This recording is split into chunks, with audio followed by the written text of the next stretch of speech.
러시아 남부에 있는 크라스노다르. 한 남성이 그 크라스노다르라는 곳이 굉장히 번화가래요. 사람들도 많이 있는 그런 곳인데 한 핸드폰을 줍습니다.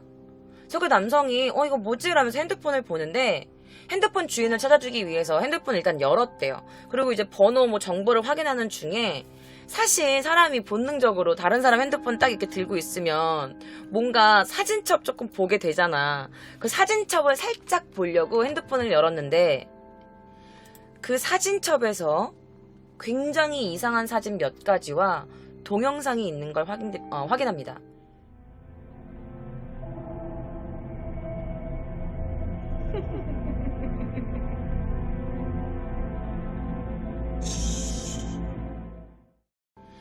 그 사진첩에서 굉장히 이상한 사진 몇 가지와 동영상이 있는 걸 확인합니다. 그래서 그 동영상이나 사진 중 하나를 제가 여러분들께 보여드릴게요.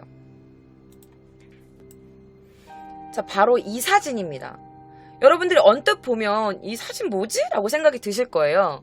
근데 이 사진은 여러분 모자이크가 지금 제가 좀 한 번 더 해가지고 온 사진인데 어떤 한 남성이 누워 있는 거야. 그리고 잘라진 손을 자신의 입에 이렇게 넣은 거야. 이렇게 잘린 손목을 그 자신의 입과 코에 이렇게 갖다 댄 사진이에요. 잘린 손목을. 그리고 그 이후에 또 어떤 사진들이 있었냐면 누군가의 머리만 달랑 있는 사진, 뭐 잘린 사진, 손가락 사진 이런 것들이 막 발견돼. 그 핸드폰 안에서. 그리고 어떤 동영상에서는 어린 소년을 고문하고 멧돼지 우리에다가 그 소년을 멧돼지 밥으로 던져주는 영상이 촬영된 게 있었던 거야. 동영상에. 그래서 이게 말도 안 되잖아. 솔직히 만약에 지나가다가 핸드폰을 주웠는데 이런 사진들, 영상들이 있다고 생각하면 여러분들 다 맨 처음 생각하는 게 에이 어디서 퍼온 거겠지, 캡처한 거겠지라고 생각이 드실 거예요. 너무나도 비현실적이잖아. 그래서 그냥 이 남자도 그냥 고어물을 되게 좋아하는 좀 되게 이상한 변태적인 취향이 있는 그런 사람이다라고 생각하고 핸드폰을 찾아줘야겠다라고 했는데 그때 때마침 전화가 걸려옵니다. 핸드폰 주인이었던 남성의 전화였죠. 핸드폰 주인이 이렇게 말하죠. 여보세요? 그 핸드폰 제 건데 어디세요? 그래서 제가 핸드폰 지금 방금 여기서 주웠거든요. 찾아가세요. 기다리고 있을게요. 그래서 이제 이 남자는 핸드폰 주인이 올 때까지 거리에서 기다리고 있었어요.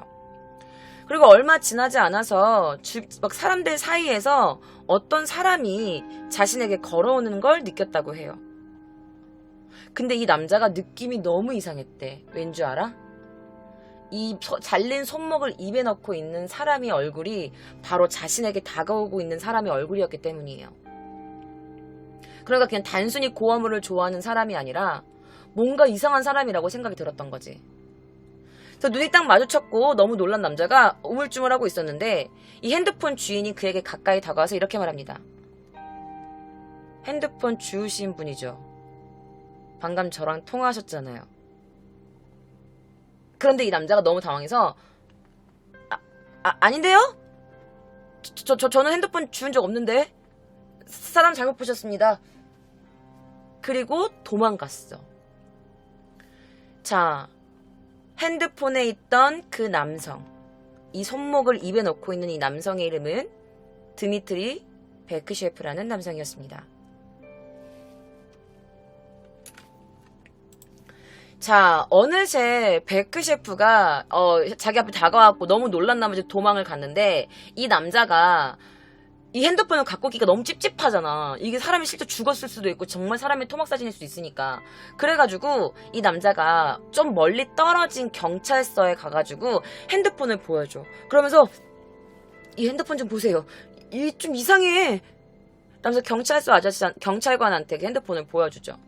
그러고 나서 근데 사실 이게 그냥 사진인 줄 알았거든요? 근데 이 남자 얼굴이랑 제가 방금 본 사람 얼굴이랑 똑같다니까요?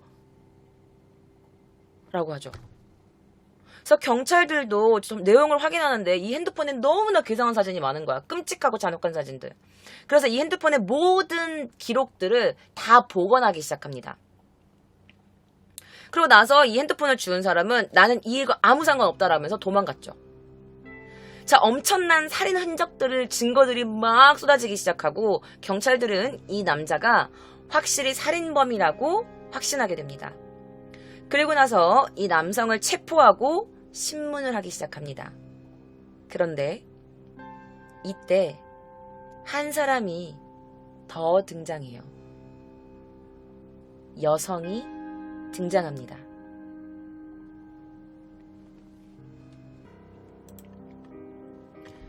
자, 용의자는 러시아 남부 크리스노다르에 위치한 군사학교 직원이었던 드미트리 바크셰프, 그리고 같은 곳에서 간호사로 일하고 있던 그의 아내 나탈리아 바크셰이바, 이 두 명의 용의자가 검거됩니다. 자, 그들은 어떻게 진술하냐? 너네 왜 이거 니네가 사람 죽인 거 맞아? 라고 했더니 우리 한 1999년쯤부터 사람 먹기 시작했어요. 라고 말하게 되죠. 자, 부부는요, 군사학교야, 거기다가. 군사학교에 딸린 기숙사에서 지내왔어요. 아내는 간호사, 그리고 남자는 군사학교 직원이었어. 자, 베크 셰프는요, 처음에는요, 내가 죽인 거 아니라니까. 그냥 이거 다 내가 우연히 봐가지고 사진 찍고 그런 거라니까? 내가 사람을 왜 죽여? 넌 아니야. 라고 계속 부정했어. 핸드폰도 우연히 내가 지나가다가 그런 게 있어서 내가 찍은 거지, 내가 이거를 내가 해서 그런 게 아니다라고서 막 이렇게 말하게 되죠. 자, 드미트리 바크셰프는요, 처음에 여성을 살해하지 않았다라면서 범행을 부인하면서도 토막 시체를 우연히 발견해서 사진을 찍은 것뿐이라고 주장해요. 말이 안 되지. 그러나 이미 그의 핸드폰에서 모든 증거들을 보관한 경찰들에게는 그의 말은 뭐 씨도 안 먹히는 변명이었죠. 경찰은 그의 집을 급습합니다. 자, 그곳에는요, 냉동되어 있는 신체의 일부가 7개가 발견되었고, 시체에서 벗겨낸 피부 19조각을 발견합니다. 그리고 인육을 저장하고 있었던 유리병도 함께 나왔어요. 자, 부부는 시체를 냉장고, 냉동고, 지하 저장고에 계속 보관하면서 조금씩 그들을 먹었던 거야. 용의자의 집 냉장고에는요, 소금에 절인 사람의 손, 그리고 8명의 인육이 포장되어 있었어. 그거를 냉동 보관했었죠. 최소 19명의 사람의 피부가 그들의 집 구석구석에 보관되어 있었고, 인육 조리법 등을 적은 노트 같은 것도 발견됐다고 합니다. 카니발을 위한 교육, 이러면서 그런 대한 영상, 비디오도 발견됩니다. 그러니까 카니발, 그 사람 먹는 거, 인육 먹는 행위에 대한 교육이라는 제목의 어떤 비디오도 발견됐다고 해요. 자, 카니발은요, 식인종을 뜻하는 단어예요, 여러분. 카니발은. 자, 휴대폰에서 용의자가 시체에서 잘라낸 손을 입에 넣고 있는 모습, 제가 아까 보여드렸던 그 사진 때문에 베크 셰프는 결국 자백을 할 수밖에 없게 됩니다. 그런데 얘가 공범을 말하기 시작해요. 나 혼자 한 거 아닌데. 나랑 같이 먹은 애 있는데. 그게 바로 바로 사진 옆에 있는 그의 부인 나탈리아 베크 셰프였습니다. 자, 베크 셰프의 부인이었던 그 나탈리아는요, 간호사였기 때문에 경찰들이 너무너무 놀랬다고 해요. 의료기관에서 사람을 고쳐주는 간호사. 자, 어쨌든 수색영장을 발부받은 경찰들은요, 이 사관학교 내 모든 숙소를 조사하기 시작했고, 결국 너무나 충격적인 장면들을 맞이할 수밖에 없었습니다. 미리 말씀드릴게요. 지금부터 제가 보여드리는 모든 사진과 영상은 약간 잔인할 수 있습니다. 보여드릴게요.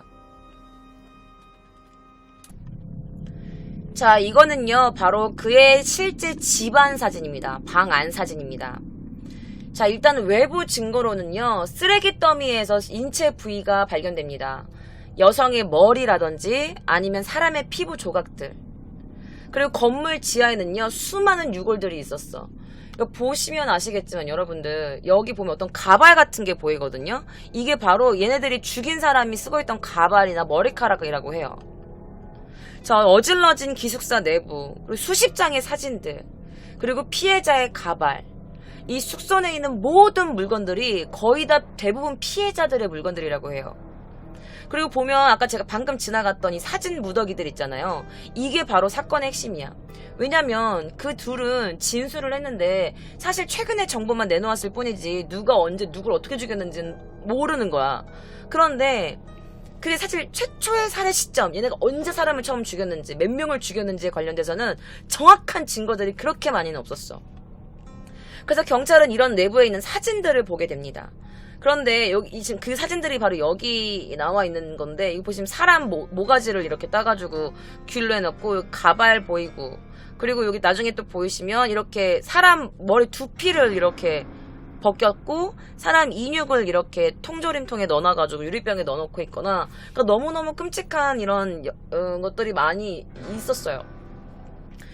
자, 시신이며 사람 가죽이며 어떤 거는요, 사람 목에다가 눈에다가 올리브 있지, 먹는 올리브를 눈에다가 이렇게 쑤셔 박은 사진도 있었고, 여기 아까 제가 보여드렸던 이 주변에 오렌지를 깔아놓고 코에다가는 레몬을 끼워 놓은 장면을 찍은 사진도 있었어요. 이 사진이죠. 자, 드미트리는요, 휴대폰 전화 속에 남아있는 그 여성과 소금에 절여진 손의 그 주인공, 그가 입에 물고 있었던 그 손의 주인공을 언제 죽였냐라고 물어봤더니 아마 2012년? 그리고 2건의 살해에 대해서만 자신의 범행이라고 하고 나머지는 아니라고 해. 그런데 이때 부인이 열받았는지, 남편이 나를 꼬질러서 열받았는지 이렇게 말합니다. 무슨 소리야? 아마 우리 30명은 넘게 죽였을걸요? 이라고 자백을 해요. 우리 한 최소 30명 이상을 죽였을 거라고 자백합니다. 그리고 부부의 집에서 발견된 희생자들을 찍은 사진 중 하나는요, 1999년 12월 28일이라는 그 날짜가 찍혀 있었어. 옛날에 필름 카메라, 여기 봐봐. 1999년 12월 28일이라는 사진이 찍혀 있었죠. 자, 그러니까 이 당시에 잡힌 게 2017년 2010 몇 년도니까 그들이 어림짐작 죽인 것만 해도 20년 정도 되는 거야. 20년 동안 계속 사람을 죽이고 다녔던 거야. 그러니까 1999년이라고 적혀있는 이 사진이 최초로 사람을 죽였다라고 표현될 수가 없는 게 뭐냐면, 그 전에도 이미 살인을 하고 있었을 수도 모른다는 거죠. 자, 체포 당시 남자의 나이가 35이었고 여자의 나이가 42살이었어요. 그런데 체포 당시가 2017년인 점을 보면 18년 전부터 했다 치면 남자의 나이가 17살이었고 여자의 나이는 24살이었던 거예요.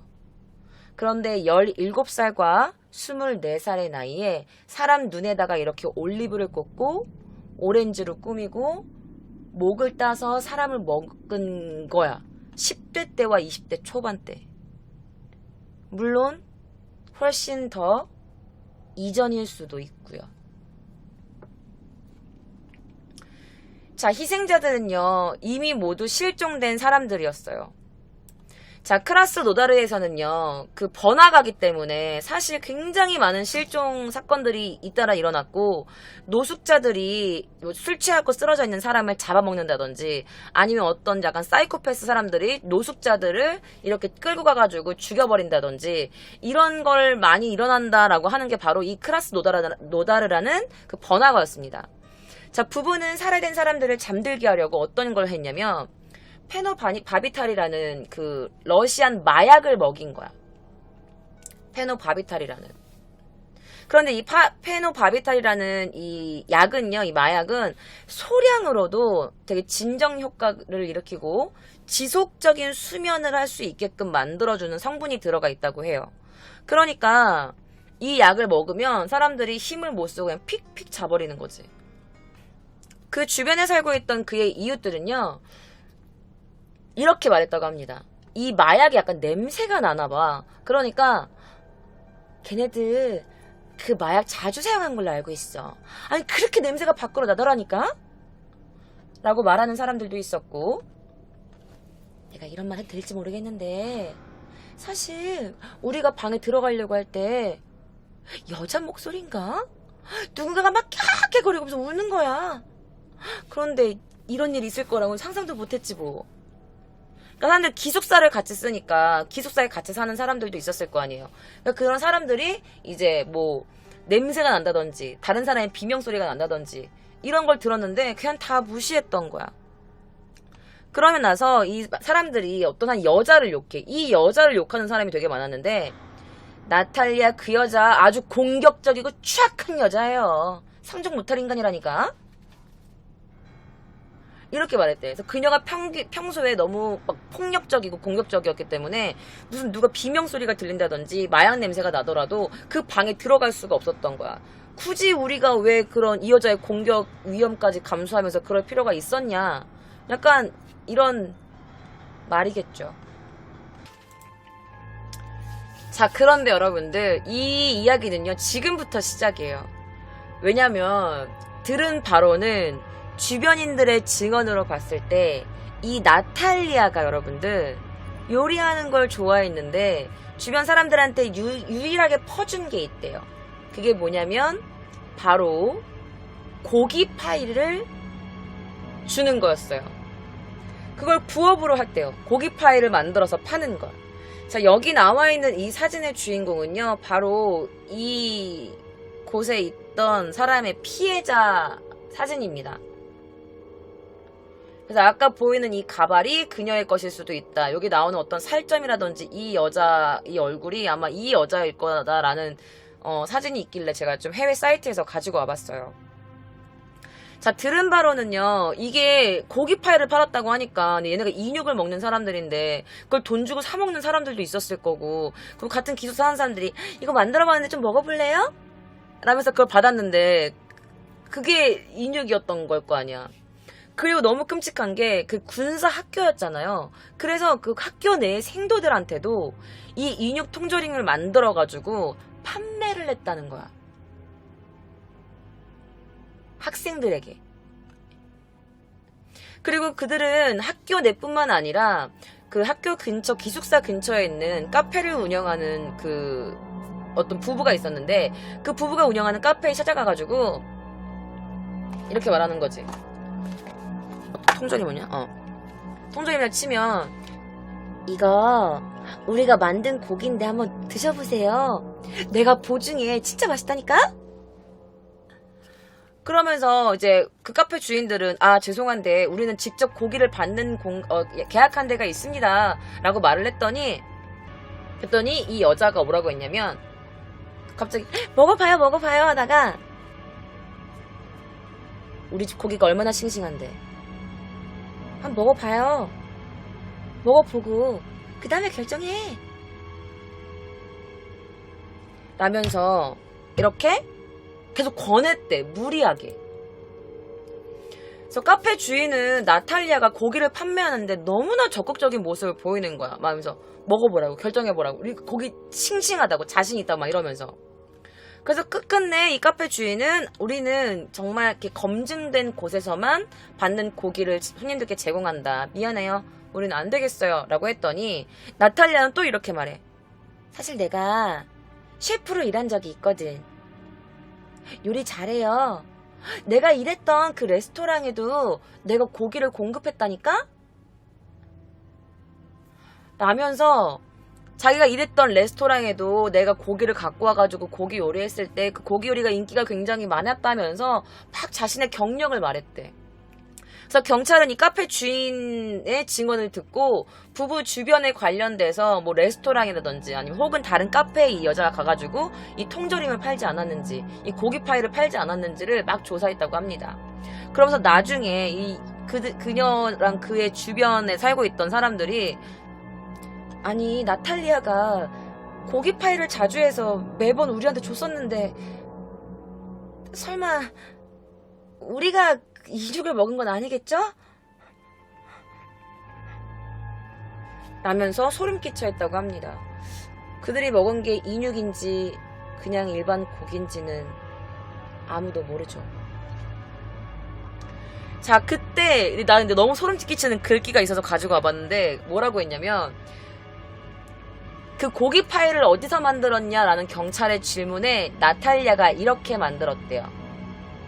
고기 어디 있는 걸로 만들었어? 라고 물어봤더니 나탈리아가 우리 집에 있는 거.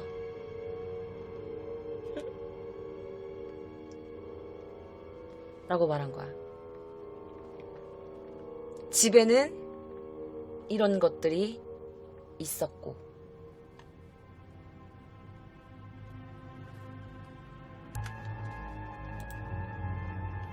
자, 경찰은요, 부부의 주변인들을 대상으로 좀 더 정확한 수사를 위해 노력 중인 것으로 알려졌습니다. 자, 한편 경찰은 이 부부의 집에서 어떻게 사람을 요리하는지에 대한 조리법, 그리고 최소 19명의 것으로 보이는 사람의 피부 가죽을 발견했다고 밝혔다고 합니다. 근데 너무 끔찍한 건 뭔지 알아요, 여러분들? 이렇게 끔찍한 사륙을 저지른 이 나탈리아가 정신 감정에서 아주 건강한 상태를 진단받았어요. 그러니까 이 둘의 심리 검사를 했는데 정상으로 나왔어요. 사이코패스도 아니고 소시오패스도 아니고 감정이 없는 사람도 아니고 너무나 양호한 일반 건강한 사람의 정신 상태와 똑같이 나온 거예요. 그러면서도 이렇게 경찰들에게 말했대요. 경찰들한테 진짜 이렇게 말했대. 자기들이 몰라서 그러지. 인육 먹었을 때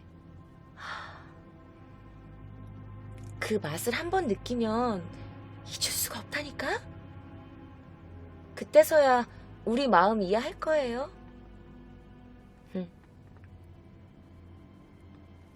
경찰들한테 너네가 인육을 먹으면 지금 우리들의 마음을, 우리들의 느낌을 알 거다 라면서 그렇게 말을 했다고도 합니다.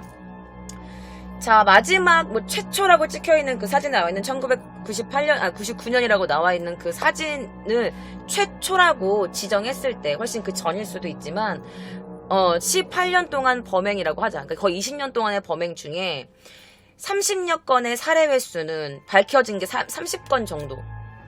근데 이게 아주 일부분일 거라는 거지. 만약에 진짜 그 길가에서 그 남자가 핸드폰을 줍지 않았다면, 그 핸드폰의 사진첩을 보지 못하고 그냥 이 남자에게 그냥 줬다면 아마 지금 이 순간에도 그들은 인육을 즐기고 있었겠죠. 자, 도쿄 K장의 위험한 초대는 오늘 여기까지입니다. 밤길 조심하시고 고기 조심해서 드세요. 자, 그럼 전 다음 주 금요일 밤 12시 도쿄 K장의 기묘한 이야기로 여러분들을 만나겠습니다.